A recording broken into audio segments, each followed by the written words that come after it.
इस कहानी की शुरुआत एक कोर्ट रूम से होती है जहां पर किम नाम के एक सीरियल किलर की सुनवाई हो रही थी। वैसे तो उसने 7 मर्डर किए थे, पर पुलिस उसके खिलाफ सिर्फ एक मर्डर में ही सबूत जुटा पाई थी, जिस वजह से कोर्ट उसे सिर्फ 15 साल की सजा सुनाती है, जिससे उन सभी के परिवार वाले नाखुश थे जिन्हें इसने मारा था। ये सभी लोग चाहते थे कि किम को फांसी मिलनी चाहिए, पर उसके खिलाफ बाकी मर्डर्स में सबूत ना मिलने के कारण ऐसा नहीं हो पाता। अब यहाँ हम हीजू नाम की एक छोटी बच्ची को देखते हैं जिसके पिता को भी किम ने मार दिया था, क्योंकि वो एक पुलिस डिटेक्टिव थे जो उसके किए गए मर्डर्स की इन्वेस्टिगेशन कर रहे थे। इसलिए एक दिन जब हीजू के पिता घर लौट रहे थे तो किम अचानक से उनके गले पर चाकू मारकर चला गया, जिसका एहसास भी हीजू के पिता को उसके जाने के बाद हुआ।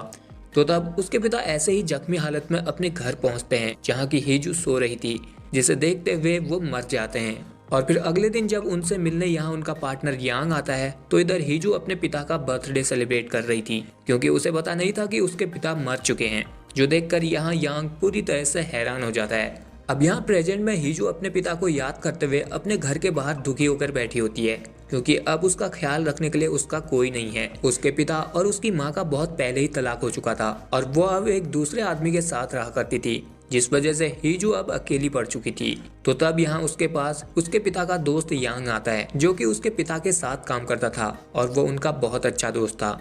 इसलिए वो अब हीजू को अपने साथ ले जाता है और उसका ख्याल रखता है। जिसके बाद हमें 15 साल बाद का टाइम दिखाया जाता है, जहां अब किम अपनी पूरी सजा काट कर जेल से छूट चुका था और उसे बाहर तभी यांग मिलता है, जो उसके सर पर खाना मारकर कहता है कि भले ही तुम अभी छूट गए हो, लेकिन अगर उसके खिलाफ उसे कोई भी सबूत मिलेगा तो वो इस बार उसे फांसी दिलाकर ही रहेगा। इस पर किम कहता है कि तुम्हें अभी भी लगता है कि वो सारे खून मैंने किए हैं? तो यांग कहता है हाँ, पिछली बार तुम्हारे खिलाफ कोई सबूत नहीं मिला तो तुम बच गए, लेकिन अब ऐसा किया तो उसे सीधे फांसी ही होगी। इसके बाद हमें हीजू को दिखाया जाता है, जो अब इन 15 सालों में काफी बड़ी हो चुकी थी। वो एक अच्छी और साफ दिल की लड़की थी जो आए दिन लोगों की मदद किया करती थी। वैसे तो उसकी माँ एक दूसरे आदमी के साथ रहा करती थी, लेकिन फिर भी हीजू उन्हें टेरेस पर देखने के लिए अक्सर जाया करती थी। अब यहाँ जब वो टेरेस पर थी तो उसे अपनी माँ के हाथों में प्लास्टर दिखाई देता है, जिसे देखकर उसे पता चलता है कि आज फिर से उसकी माँ को उसके हस्बैंड ने मारा है। इसलिए वो अपनी माँ के हस्बैंड से मिलती है और उसे बहुत डांटती है। उसकी माँ का हस्बैंड एक जुआरी और अय्याज किस्म का आदमी था, जो आए दिन उसकी माँ को पीटता रहता था। इसलिए हीजू उसे तुम जल्दी मरोगे कहकर यहाँ से पुलिस स्टेशन आ जाती है, क्योंकि वो अपना खर्च चलाने के लिए पुलिस स्टेशन में पार्ट टाइम हाउसकीपिंग का काम करती थी। अब यहाँ पहुंचकर वो यहाँ सभी को पिंक रिबन देती है, जो कि ब्रेस्ट कैंसर का सिंबल होता है। और यहाँ सभी ऑफिसर भी उसके पिता की बहुत रिस्पेक्ट करते थे, जिस वजह से वो हीजू का भी काफी अच्छे से ध्यान रखते थे। अब यहाँ यांग, जो कि अब चीफ बन चुका था, उसके पास उसका सीनियर ऑफिसर आता है, जिसे कि अब पता चला था कि किम जेल से छूट चुका है। इसलिए वो इस बारे में यांग से बात करता है और उस पर नजर रखने के लिए कहता है, क्योंकि वो एक सीरियल किलर था जो कब किसे मार दे किसी को पता नहीं। तो फिर इधर यांग अपने 2 ऑफिसर्स को किम के ऊपर नजर रखने के लिए भेज देता है, जहाँ अब इन दोनों की बातों से पता चलता है कि किम के ऊपर 7 मर्डर्स के इल्जाम थे, पर एक ही मर्डर में उसके खिलाफ सबूत मिले थे। किम लोगों को मारने से पहले उनके हाथ पैरों को तोड़ देता था, फिर उनके मुंह में प्लास्टिक कवर लपेटकर कुत्ते के पट्टे से गला घोंटकर मार देता था। और पिछली बार भी वो इसलिए पकड़ा गया क्योंकि किसी ने पुलिस को उसके मर्डर करने की लोकेशन की टिप दे दी थी, जिस वजह से वो रंगे हाथों पकड़ा गया था। फिर इधर हम किम को देखते हैं, जो एक प्रोस्टिट्यूट को बुलाता है, जिसके ऊपर वो जानवर की तरह चढ़ जाता है और फिर काम होने के बाद उसे फिर से मर्डर करने की तलब मचने लगती है। तो वो उस प्रोस्टिट्यूट के मुंह में प्लास्टिक कवर लपेटकर उसे मारने वाला था, लेकिन फिर वो अपने आप को कंट्रोल कर लेता है, क्योंकि उसे पता था कि उसके ऊपर पुलिस नजर रख रही है। अगर उसने कोई भी गलती की तो वो पकड़ा जाएगा। इसलिए वो उस प्रोस्टिट्यूट को छोड़ देता है, जिसके बाद प्रोस्टिट्यूट वहां से बचकर अपनी कार में आ जाती है, जहां उसका इंतजार उसका दलाल कर रहा था, जिसे वो डांट कर कहती है कि आज के बाद फिर से उसे ऐसे जानवर के पास मत भेजना। अब यहाँ हम हीजू को भी देखते हैं, जो छुप कर इनका पीछा कर रही थी, जो कि यहाँ इन्हें मारने के लिए आई थी। पर इससे पहले ही यहाँ एक आदमी आता है, जो पहले तो दलाल के मूदते मूदते ही उसके गले में कट लगाकर उसे मार देता है और फिर उस प्रोस्टिट्यूट लड़की को भी जान से मार देता है, जो देखकर हीजू यहाँ से चली जाती है और घर आकर सोचती है कि कौन था वो जिसने उसका काम कर दिया। उसने यहाँ किम के सारे मर्डर और उससे जुड़े सारे लोगों पर रिसर्च की होती है। उसका प्लान था कि इन दोनों को मारकर किम को फंसाना, ताकि वो किम को फांसी दिला सके, पर इन दोनों को तो किसी और ने ही मार दिया। अब अगले दिन पुलिस को जब इन दोनों की लाश मिलती है तो वो अपनी तहकीकात करना शुरू कर देते हैं। जहां यांग को लग रहा था कि ये दोनों मर्डर्स भी किम ने ही किए होंगे, इसलिए वो अपने दोनों असिस्टेंट से पूछता है कि तुम दोनों उस पर नजर रख रहे थे, तो फिर उसने ये खून कैसे किए। तो वो दोनों उसे बताते हैं कि ये मर्डर किम ने नहीं किए होंगे, क्योंकि वो तो अपने होटल में ही था। लेकिन फिर भी यांग किम से पूछताछ करने के लिए उसे पुलिस स्टेशन बुला लेता है और उससे पूछता है कि उसने उस प्रोस्टिट्यूट और उस दलाल को क्यों मारा, क्योंकि मरने से पहले वो प्रोस्टिट्यूट उसी के साथ थी। तो किम उन्हें कहता है कि उसने उन दोनों को नहीं मारा, वो तो सुबह से अपने होटल से बाहर निकला ही नहीं है। और रही बात उस प्रोस्टिट्यूट की, तो उसने उसे अपने लिए बुलाया था, जिसके बाद वो सही सलामत चली भी गई थी। अब यहाँ यांग के पास उसके खिलाफ कोई ठोस सबूत नहीं था, इसलिए वो उसे जाने देता है। जहाँ जाते वक्त किम हीजू से टकरा जाता है, जिसे कि हीजू पहचान लेती है। तो अब किम उसे उठाने के लिए हाथ देता है और उसके आईडी कार्ड में उसका नाम देखकर यहाँ से चला जाता है। फिर उसके जाने के बाद हीजू तुरंत वॉशरूम में आकर अपने हाथ को घिस घिस कर धोने लगती है, क्योंकि उसे अपने पिता के कातिल का हाथ पकड़ना पड़ा था। इसके बाद रात में जब हीजू अपनी माँ को देख रही थी, तो वहाँ उसकी माँ का पति हमेशा की तरह मारपीट कर रहा था। तब ये देखकर हीजू उसके बाहर आने का इंतजार करती है और फिर उसके आने के बाद वो उससे सवाल करती है कि उसने उसकी माँ को क्यों मारा। तो वो आदमी उसी को 4 बातें सुनाने लगता है और कहता है कि अगर तुम मुझे बार बार ऐसे ही परेशान करती रहोगी तो मैं तुम्हें भी मारूंगा। जिससे हीजू को यहाँ गुस्सा आ जाता है और वो एक पत्थर से उसे मार मार कर जान से मार देती है। जिसके बाद अगले दिन जब किम उठता है तो उसे बाहर यांग के दोनों असिस्टेंट गाड़ी में सोए हुए मिलते हैं, जिन्हें उठाकर उनसे कहता है कि मुझ पर नजर रखने के बजाय तुम यहाँ सो रहे हो, कहीं मैंने चलते चलते किसी का खून कर दिया तो। ऐसा कहकर वो यहाँ से जॉगिंग करने के लिए चला जाता है, जहाँ रास्ते में उसे हीजू की माँ के दूसरे पति की लाश मिलती है और वहाँ पर बहुत सारे लोग इकट्ठा थे, जिन्हें देखकर किम को लगता है कि कहीं इस मर्डर का इल्जाम भी उसके ऊपर ना आ जाए। इसलिए वो आसपास नजर दौड़ाने लगता है, क्योंकि उसे लग रहा था कि हो ना हो जिसने इसे मारा है वो यहीं कहीं होगा। और तभी उसे यहाँ हीजू दिख जाती है, जिसने अपने मुंह को कवर कर रखा था, जिसे देखकर वो उसका पीछा करने लग जाता है। लेकिन हीजू उसे चकमा देकर एक पार्क से होते हुए अपने घर आ जाती है। इसके बाद उधर पुलिस वाले हीजू की मॉम को उसके पति की डेड बॉडी दिखाते हैं। उन्हें अभी भी यही लग रहा था कि ये मर्डर भी किम ने ही किया होगा, क्योंकि जब से वो जेल से छूटा था तब से 10 दिन के अंदर ही 3 मर्डर हो गए थे। अब यहाँ हीजू की मॉम जब इस बॉडी को देखती है तो वो घर आकर खुदकुशी कर लेती है। जहाँ जब हीजू अपनी माँ से मिलने के लिए जाती है तो वहाँ उसकी माँ मरी पड़ी थी, जिसे देखकर हीजू को बहुत बुरा लगता है, क्योंकि कहीं ना कहीं उसकी वजह से उसकी माँ ने आत्महत्या की थी। अब इसके बाद हमें उस कातिल को दिखाया जाता है, जिसने कि उस प्रोस्टिट्यूट और उस दलाल को मारा था। इसका नाम मिन्सू था, जो कि एक मीट शॉप चलाता था। अब वो यहाँ नहा धोकर तैयार होता है और किम को मारने के लिए उसके होटल में पहुंच जाता है, जहाँ किम को पहले से ही पता था कि हो ना हो जिसने उन तीनों को मारा है वो उसे भी मारने की कोशिश करेगा। इसलिए वो अपने कमरे के वॉशरूम में चाकू लेकर तैयार खड़ा होता। जहाँ फिर जब मिन्सू उसे मारने के लिए आता है तो उसके दरवाजा खोलने से पहले ही किम उसके हाथ में चाकू घुसा देता है, लेकिन फिर भी मिन्सू कोई आवाज नहीं करता। और तभी किम को बाहर से यांग की आवाज सुनाई देती है, तो वो खुद ही दरवाजा खोलकर बाहर आ जाता है, जहाँ की अब यांग उसे चेक करने के लिए आया था, क्योंकि वो सुबह से होटल से बाहर ही नहीं आया था। और इस वक्त मिन्सू दरवाजे के पीछे छुपा होता है, जिसे कि किम देख लेता है, पर वो कोई भी रिएक्शन नहीं करता, क्योंकि वो मिन्सू को पहले से जानता था। पर उसे इस तरह चुप देखकर यांग को लगता है कि शायद उसके पीछे कोई है, इसलिए वो गन लेकर पीछे मुड़ता है। तो अब मिन्सू यहाँ से जा चुका था। फिर जब किम खाना खा रहा था तो यांग उसे कहता है कि तुम इतने सारे मर्डर्स करने के बाद चैन से खाना कैसे खा सकते हो। तो किम कहता है कि हाल ही में ये जो 3 मर्डर्स हुए हैं ये मैंने नहीं किए हैं, आप खामखा मेरे पीछे पड़े हैं। जिसके बाद वो यांग से कहता है कि आपको मैं एक सीक्रेट बताता हूँ, मैंने 7 नहीं बल्कि टोटल 15 कत्ल किए थे, जिनकी बॉडी किसी को नहीं मिली। अगर ढूंढ सकते हो तो ढूंढ लो। जो सुनने के बाद यांग गुस्से में आकर उसके सर पर एक बोतल फोड़ देता है और उसे घसीट कर बाहर लाकर कहता है कि यही बात आप पुलिस स्टेशन में भी कहना। लेकिन किम उसे हंसते हुए मना कर देता है और उसे कहता है कि शायद तुम भी अपने दोस्त की तरह ऐसे ही मारे जाओगे। जो सुनकर तो यहाँ यांग गुस्से में उसे गोली मारने वाला था, पर उसका जूनियर उसे रोक देता है और उसे यहाँ से ले जाता है। वहीं दूसरी तरफ हीजू अब फिर से किम के किए गए पिछले मर्डर्स पर रिसर्च करती है, तो उसे पता चलता है कि इन मर्डर्स में 2 अलग अलग पैटर्न हैं, जिसका मतलब था कि किलर एक नहीं बल्कि 2 लोग हैं। पहला किम, जो कि 15 साल से जेल में था, और दूसरा मिन्सू। इसके बाद हमें इन दोनों की बैक स्टोरी दिखाई जाती है, जहां ये दोनों बचपन के दोस्त थे और इन दोनों को मर्डर्स करना और लोगों को तड़पते हुए देखना बहुत पसंद था, और ये बचपन में डॉग और छोटे छोटे जानवरों को मारकर एंजॉय करते थे। दूसरी तरफ यांग को पता चलता है कि किम ने जेल से निकलने के बाद सिर्फ एक ही नंबर पर कई बार कॉल की है, जिसकी डिटेल जब वो निकालता है तो ये नंबर मिन्सू का था। और फिर मिन्सू के बारे में रिसर्च करके उसे पता चलता है कि मिन्सू ने ही किम को पकड़वाने में पुलिस की मदद की थी, 15 साल पहले किम ने अपनी गर्लफ्रेंड को मार दिया था क्योंकि उसने उसे धोखा दिया था और मिनसू ने पुलिस को उसकी इन्फॉर्मेशन देकर उसे रंगे हाथों पकड़वा दिया।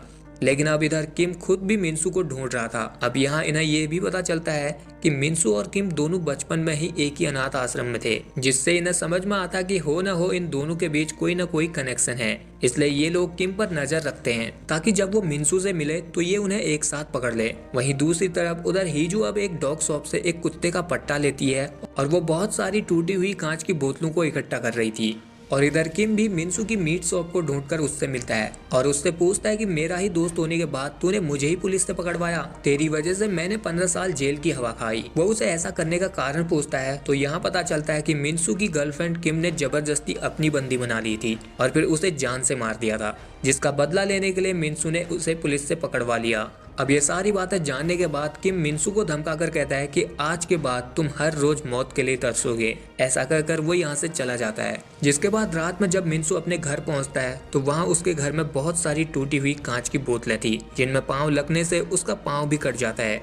और तब वो अपने सामने हीजू को देखता है जिसने इस पूरे कमरे में कांच की टूटी हुई बोतलों के साथ पानी भी फेंक रखा था। अब इससे पहले कि मिनसू कुछ समझ पाता, हीजू उन बोतलों के ऊपर एक इलेक्ट्रिक वायर फेंक देती है जिससे करंट लगने से मिनसू वहीं पर तड़प तड़प कर मर जाता है। फिर उधर हम किम को देखते हैं जो मजे से अपने बिस्तर में सोने जा रहा था तो उसे वहाँ मिनसू की लाश मिलती है जिसे कि हीजू ने उसी तरह प्लास्टिक से लपेटकर और कुत्ते के बेल्ट से बांध रखा था जैसे कि किम पहले मर्डर्स किया करता था। हीजू का प्लान था कि मिनसू के मर्डर के जुर्म में किम को फंसाना। अब यहाँ किम जब मिनसू को देखता है तो वो समझ जाता है कि उसे कोई फंसाना चाहता है और तभी पीछे से हीजू एक चाकू से उसके पीठ पर हमला कर देती है और फिर किम से कहती है कि मैंने तुम्हारे रीढ़ की हड्डी पर चाकू मारा है, अगर हिलने की कोशिश की तो तुम यहीं पर मर जाओगे। तब किम उससे पूछता है कि तुम कौन हो और ऐसा क्यों कर रही हो। तो हीजू उसे कहती है कि बचपन से मेरा एक ही सपना है तुम्हें तुम्हारे किए की सजा दिलाना। तब किम उसे कहता है कि अगर तुम मुझे मारना चाहती हो तो मार दो, नहीं तो अगर मैं बच गया तो मैं तुम्हें ढूंढ कर मारूंगा। लेकिन हीजू उसे कहती है कि ये मौत तुम्हारे लिए बहुत आसान हो जाएगी, तुम फिर से जेल जाओगे और अपनी फांसी का इंतजार करोगे और वहाँ तुम्हें हर दिन अपनी मौत नजदीक आती हुई दिखाई देगी। जिसके बाद किम यहाँ पर बेहोश हो जाता है और फिर हीजू यहाँ उसे छोड़कर चली जाती है। फिर थोड़ी देर बाद जब किम को होश आता है तो उसे पुलिस के आने की आवाज सुनाई देती है तो वो जल्दी से यहाँ से भागकर एक दूसरे कमरे में चला जाता है। फिर जब यहाँ पुलिस आती है तो उन्हें यहाँ मिनसू की लाश मिलती है और तभी यांग को यहाँ बेड पर खून का दाग दिखाई देता है जिसे देखकर उसे लगता है कि मिनसू ने शायद अपनी जान बचाने के लिए किम को घायल किया होगा, इसलिए किम इसी होटल में छुपा हो सकता है। तो अब ये सभी होटल के सभी कमरों को चेक करने लगते हैं जहाँ इन्हें एक कमरे में एक लड़की और उसका बॉयफ्रेंड खून से लथपथ जख्मी हालत में मिलते हैं जिन्हें यह जल्दी से एम्बुलेंस में भेज देते हैं। लेकिन तभी यांग देखता है कि बेड के नीचे से तो अभी भी खून आ रहा है। तो वो जब बेड के नीचे देखता है तो वहाँ उस लड़की का असली बॉयफ्रेंड था जिसे कि किम ने मारकर वहाँ पर रख दिया था और खुद बॉयफ्रेंड बनकर एम्बुलेंस में चला गया था। जहाँ जब ऑफिसर उस लड़की से पूछ रहा था कि तुम्हारी ऐसी हालत किसने की, तो उसी वक्त किम पीछे से उठकर उस ऑफिसर और उस लड़की को मार देता है, जिसके बाद वो यहाँ से भाग जाता है। फिर अगले दिन पुलिस डिपार्टमेंट में सभी लोगों को उनका सीनियर ऑफिसर डांटता है क्योंकि किम उनके इतने पास होने के बावजूद उन्हें बेवकूफ बनाकर भाग निकला। इसलिए वो उन्हें जल्द से जल्द उसे पकड़ने के लिए कहता है क्योंकि अगर वो शहर में ऐसे ही घूमता रहा तो मर्डर्स होते रहेंगे। वहीं दूसरी तरफ हीजू भी अब अपने वायलेंट कंपटीशन के लिए लंदन जाने की तैयारी कर रही थी क्योंकि उसे लग रहा था कि अब पुलिस किम को पकड़ ही लेगी तो उसका काम तो हो गया। लेकिन वहाँ किम अब मिनसू के घर में होता है जहाँ वो उन टूटी बोतलों को देखकर समझ जाता है कि उस लड़की ने पूरा प्लान करके उसे फंसाया है, इसलिए उसने मिनसू को प्लास्टिक से लपेटा था जैसे कि वो पहले लोगों को मारता था। तो अब वो यहाँ पुलिस से छुपकर एक न्यूज मीडिया कंपनी में कॉल करके बताता है कि हाल ही में जितने भी मर्डर्स हुए हैं उसमें उसका कोई हाथ नहीं है, उसे फंसाया जा रहा है।